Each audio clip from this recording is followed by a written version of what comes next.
Hello friends, good morning. मैं तीसरा वर्मा, आपका प्यारा सा चैनल डायनामिक कैरेक्टर में आपका स्वागत करता हूं। तो मैं आज आपके लिए लेकर आया हूं हेलो एल्केन एंड हेलो एर्निस, जिसमें आपको बताने वाला हूं एथिल आयोडाइड का कुछ प्रॉब्लम्स, रिएक्शंस। तो आइए समझते हैं इस बात को। अगर इस चैनल पे नए पधारे हैं बच्चों, तो इसको चैनल को सब्सक्राइब करें, साथ में बेल आइकन को दबा लें, और अगर वीडियो अच्छा लगे तो लाइक शेयर कॉमेंट भी करें, है ना। क्योंकि आपको एक लाइक से हमारा क्या होता है, मोटिवेशन बढ़ता है और नए नए वीडियो लाने के लिए प्रेरित होता हूँ। तो आगे देखो क्या कहता है कि पोटेशियम साइनाइड की अभिक्रिया, एथिल आयोडाइड से पोटेशियम साइनाइड की अभिक्रिया करवाना है। तो कहता है ethyl iodide alcoholic potassium cyanide के साथ अभिक्रिया करके एथिल साइनाइड बनाता है। तो सबसे बड़ी चीज़ है क्या करें कि एथिल आयोडाइड को लो CH3CH2I, उसके साथ क्या करेंगे पोटेशियम साइनाइड यानी कि KCl लेंगे। क्या लेंगे? KCl। किसकी बात कर रहे हैं बच्चा? KCl की बात कर रहे हैं। चलो KCl ले लेते हैं। आपको पता होना चाहिए कि K होता है प्लस चार्ज, I होता है माइनस चार्ज। ये आपस में मिलजुल के बना देंगे KI। क्या बना देंगे? KI।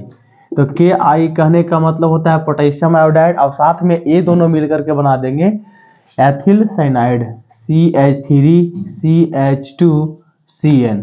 तो इसको बोलते हैं एथिल साइनाइड। एथिल साइनाइड, इसको बोला जाता है एथिल साइनाइड। अब ये रिएक्शन आपको पूरा होके बन गया, क्योंकि माइनस या प्लस के कारण आपको एथिल साइनाइड बना के निकाल देता है। एक होता है जब एथिल साइनाइड को खनिज अम्लों द्वारा जल अपघटित होकर प्रोपियोनिक अम्ल बनता है। इस रिएक्शन को हम बढ़िया से अच्छे से समझते हैं। अब देखो क्या कह रहा है, एथिल साइनाइड जो हमारा एथिल साइनाइड बना है ना, उसको लेंगे CH3CH2CN की बात कर रहे हैं, और साथ में क्या कर रहे हैं, जल अपघटन कर रहे हैं। जल अपघटन कहने का मतलब कि H2O से रिएक्शन करवा रहे हैं। किसकी उपस्थिति में करवा रहे हैं? तो खनिज अम्ल। खनिज अम्ल एक ले लेते हैं HCl, तो आपको कहता है प्रोपियोनिक अम्ल बनता है, यानी कि CH3CH2COOH plus ammonia plus NH3, इसी को बोलते हैं प्रोपियोनिक अम्ल।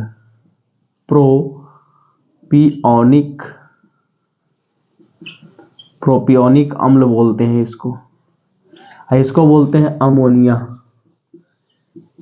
इसको बोला जाता है अमोनिया। इसको बोलते हैं एथिल साइनाइड, है ना। अगर एथिल साइनाइड को अगर जल अपघटन करवाते हो ना, ये आपका है जल, लिख लो, जल या वाटर जो भी। इस रिएक्शन करके क्या बनाता है, एक प्रोपियोनिक अम्ल और अमोनिया बनके तैयार होता है ना। इस रिएक्शन को आप बढ़िया से समझे, लिखें, है ना। तो इसको फटाफट नोट डाउन करो, फिर आगे बढ़ते हैं अगले रिएक्शन की ओर। तो कहता है कि सिल्वर साइनाइड, इसको पोटेशियम साइनाइड से बना लिए आप लोग। तो आपका क्या बना था, आपका एथिल आयोडाइड से रिएक्शन करवाए थे, तो आपका एथिल साइनाइड बना था। लेकिन अब बात कर रहा है कि एथिल आयोडाइड को जल मिश्रित अल्कोहलीय सिल्वर साइनाइड के विलय के साथ गर्म करते हैं, तो एथिल आइसोसाइनाइड बनता है। जैसा कि देखो CH3CH2I, इसको किसके साथ करवाना है, सिल्वर साइनाइड। सिल्वर के साइनाइड के साथ गर्म करते हैं, इसको बोलते हैं सिल्वर साइनाइड।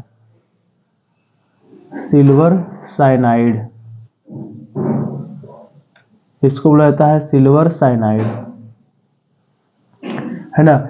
एथिल आयोडाइड को सिल्वर साइनाइड के साथ अभिक्रिया करते हैं, तो इसमें एक था पोटेशियम साइनाइड, है ना। पोटेशियम साइनाइड पिछले वाले में पढ़े थे रिएक्शन में। तो पोटेशियम साइनाइड, इसमें एक ही अंतर है बच्चों कि जब पोटेशियम साइनाइड से करवाते हैं तो एथिल साइनाइड बनता है, लेकिन अगर एथिल आयोडाइड को सिल्वर साइनाइड के साथ करवाते हैं तो एथिल आइसोसाइनाइड बनता है।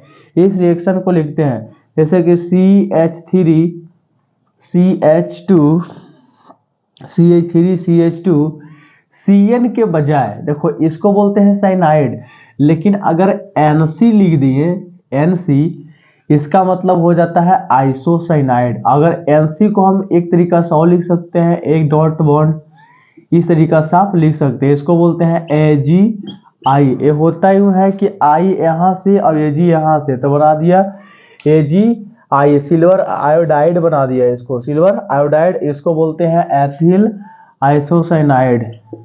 एथिल आइसोसाइनाइड, इसको बोलते हैं एथिल आइसोसाइनाइड।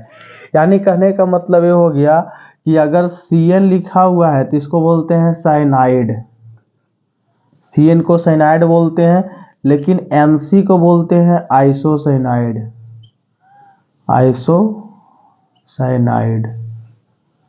ये चीज को याद रखना है, ये वाला बात। CN लिखा हुआ है तो साइनाइड, NC लिखा हुआ है तो आइसोसाइनाइड बोला जाता है। इस बात को ध्यान रखना है। अगर पोटेशियम यानी कि KCN से, अगर KCN पोटेशियम साइनाइड से करवा रहे हैं तो A बनेगा, और अगर AgCN से करवा रहे हैं, AgCN से सिल्वर साइनाइड से, तो आइसोसाइनाइड बनेगा, यानी कि चेंज हो जाता है सिल्वर साइनाइड में। ये बात को ध्यान रखना है ना। तो अभी बहुत सारे एथिल आयोडाइड में रिएक्शन और करवाना है, और पिछले लेक्चर में भी करवाए थे। अगर जो बच्चा पिछला लेक्चर नहीं देखा है उसमें भी देख लो, उसके भी आपको बहुत सारे बेनिफिट है, बहुत सारे रिएक्शन उसमें दिया गया है। इसको भी फटाफट क्या करो, नोट डाउन कर लो,